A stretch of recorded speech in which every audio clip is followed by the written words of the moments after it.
A new consciousness is afoot. Part 1. We don't often travel by bus.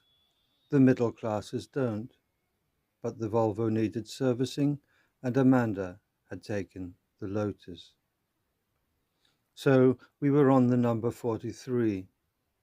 A broken pair of sneakers rested on the dirty floor beside us. It never stops, does it? You think? Look at me, 45, and I'm done, groaned the sneaker. Lord knows how many steps I've taken. Never ends. A long march to the grave, that's what it is. For nothing. We were born over 30 years ago, identical twins, albeit oddly reversed images of each other, but each softly perfect, with 5 toes wiggling joyfully, and such pretty little nails. Occasionally a giant finger would descend and playfully tease or stroke us, and it seemed at first that we had been born into a world of loving caresses and unceasing pleasure. That optimism was misplaced. Within a year and a half, we had been each harnessed to stiff rubber platforms by means of tight leather straps, and forced at every occasion to bear our master, an ungainly creature called Dominic, who tumbled and stumbled across living room floors and grass lawns to, absurdly, the cheers of its parents, or brutally kicked footballs to even louder applause. I suffered from the weight, the jolting movements as my master stomped, a blunt stabbing as his mass pressed down on my heel, or a jarring sensation on my toes as he bashed into this chair leg or that skirting board. After each day, I was too tired to exchange more than a few words with my partner, who, for sure, was every bit as exhausted as me. All we could do was, if opportunity allowed, lie beside one another, offering consolatory caresses along each other's soles or sides. This situation did improve. In time, the movements became more fluent, coming to possess a certain rhythm, so that, if never painless, at least one knew when to expect each blow.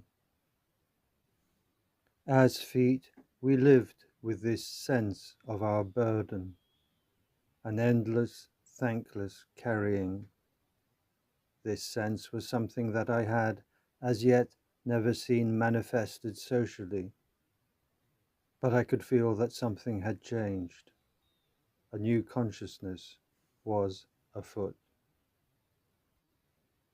Part 2. London, evening, that soft rain that wettens everywhere.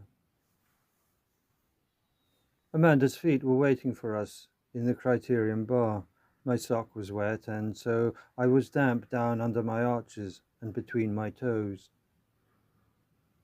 "How's it going?" I asked Amanda's left foot. "Stupid cow nearly twisted my ankle," she replied. Jesus. Well, I'm damp. Amanda's feet were too involved with their own crossness to respond to my misery. Bloody stupid heels. "Should be banned," interjected an unknown foot encased in a high leopard skin strappy sandal. "Count yourself lucky you're a male foot," Amanda's right said to me tartly. Another foot, this one in a Nike, added, "And all that running, bloody running, fucking London Marathon." "It's nonsense. Getting worse," the voice came from within a workman's boot. "We've never unionized, and here we are. Modern slavery." Part 3. In a French restaurant. We traipsed on to rest on the comfort of a carpet in a French brasserie. but the grumbling, that sense of rebellion, continued. Amanda and Dominic had met another couple, Laura and Daniel, a similarly bearded man.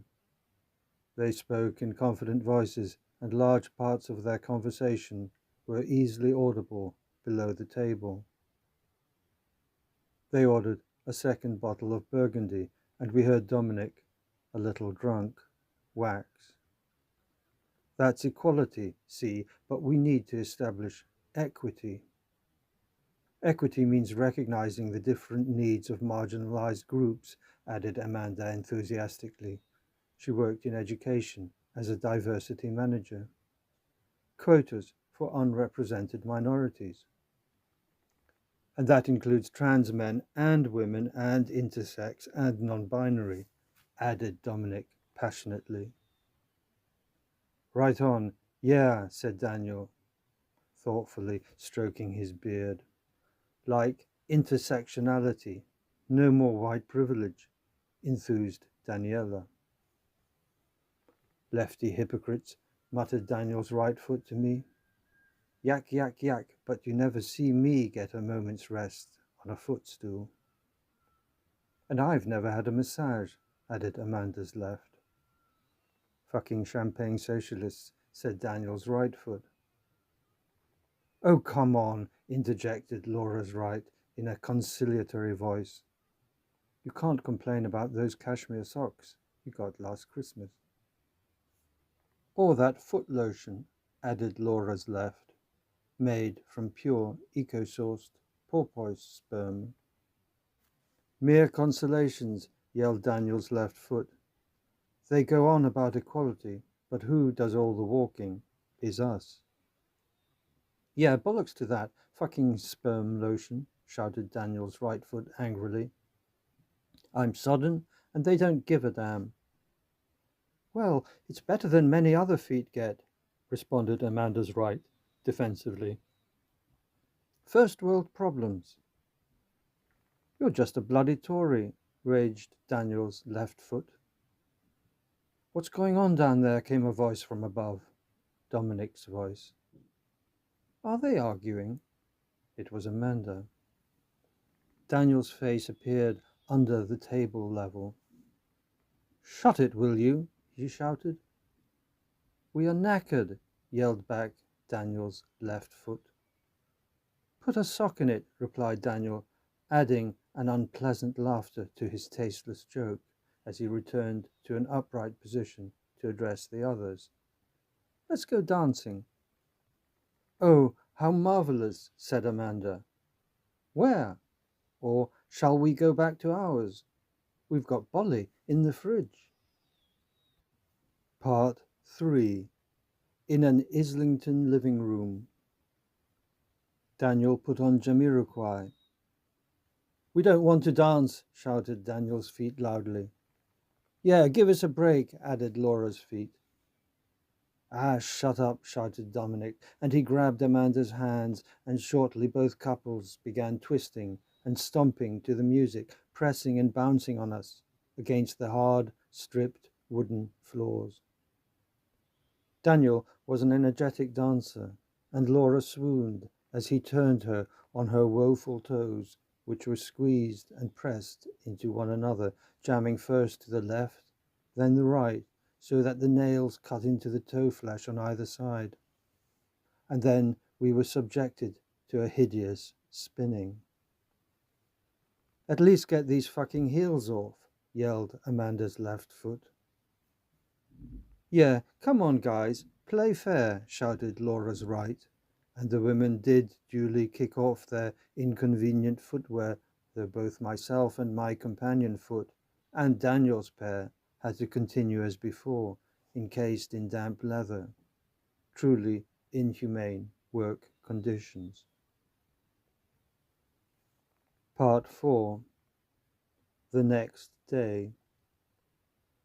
Dominic and Amanda sat on the edge of the bed on opposite sides. Dominic was in brown Y-fronts and Amanda in panties and a thin t-shirt. A grave silence. Exhausted by the dancing the night before, Daniel rubbed his temple. "Hangover," he muttered. Then Amanda's feet began a soft moaning. Amanda sighed. "What's wrong?" asked Dominic. "I feel bad about last night." "What?" said Dominic. "Really, I think we need to respect the feet more." "Come on," said Dominic. "Their feet." "So what of their feet? They still deserve respect." "For Christ's sake," replied Dominic, "we are okay." "No, we're not. It isn't on. They have rights too." "Their feet," said Dominic. "Feet, hear me. Feet. Feet can't have rights." "Oh God," said Amanda, "I can't believe I'm hearing this. That's what they used to say about gay people, and black people, and trans. It's like we're back in the 80s. "They're our feet," said Dominic. "They have to do what we want." Oh God, tell me this is just a bad dream. I wake up and I'm married to a fascist. I thought we were on the same side. Jesus, I thought we both believed in rights for all. Basic fucking humanity. Not for fucking feet. Feet can't be equal, yelled Dominic, standing up and storming into the kitchen. "Get yourself some jackboots," yelled Angela behind him, before slumping back heavily, first staring into nowhere, then collapsing in tears. She sighed between sobs. "My husband is Benito fucking Mussolini." Dominic returned moments later with a big glass of water. He stood in the middle of the room, watching Amanda pathetically. He saw the tears flooding down her cheeks, her body shaking as she cried. A wretched stillness. Amanda's feet looked over at us awkwardly, and our feet looked back at Amanda's feet with similar disquiet. Amanda continued to weep loudly, while Dominic stood motionless. He felt an irresistible itchiness in his left testicle. He knew he would have to scratch it. He began to soothe it through the fabric of his underpants with his index finger. At that moment, I believe we all, Amanda's feet, me, and my companion foot, and Dominic, felt a terrible responsibility for Amanda's happiness, the pain of her moral conscience. Amanda breathed heavily, while Dominic's testicle itch sensation grew even more pronounced. It was no longer sufficient to scratch it through the fabric. He raised the edge of his underpant, pulled the needy testicle out so it protruded from under the hem, and, with a fingernail, proceeded to itch it. This brought him considerable relief. He entered a zen mental state. Amanda's body heaved as she continued to sob. This continued for an eternity. And it was Amanda's feet who broke the mood. "Look, guys, it's okay. The work is hard, but it's okay. Just give us a puff to lie on from time to time and a pedicure, and no more heels." "Yeah," I added, "it's all right. We don't need full rights. Just less of the walking in the rain. Or dancing." "Yeah, dancing sucks," added Amanda's right. Dominic broke out of his trance, removed his hand from his testicle, and walked over to hug Amanda. Everything was going to be all right.